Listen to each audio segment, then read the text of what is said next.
لوگ در پہ ہیں، نقصان پہنچانے کی کوشش کر رہے ہیں. جیسے آج ہندوستان کے اندر وقف کا قانون گھما پھرا کر کے ایسے قانون بنائے جا رہے ہیں کہ اسلام متاثر ہو، مسلمانوں کو مذہبی اعتبار سے نقصان.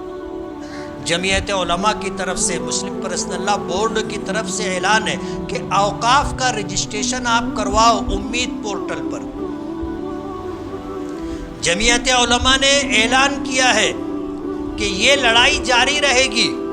ہم سپریم کورٹ میں حکومت کے بنائے ہوئے اس قانون کے خلاف لڑتے رہیں گے. انصاف کے لیے جدوجہد ہوتی رہے گی، یہ جدوجہد کوشش جاری رہے گی.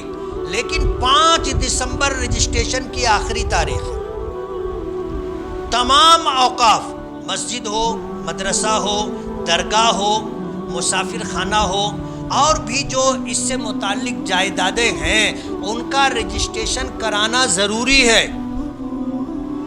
اور جو ذمہ داران ہیں ٹرسٹی حضرات، اگر وہ نہیں کروائیں گے تو 20,000 روپے سے لے کر 1 لاکھ روپے تک جرمانہ ہو سکتا ہے، 6 مہینے کی سزا بھی ہو سکتی ہے.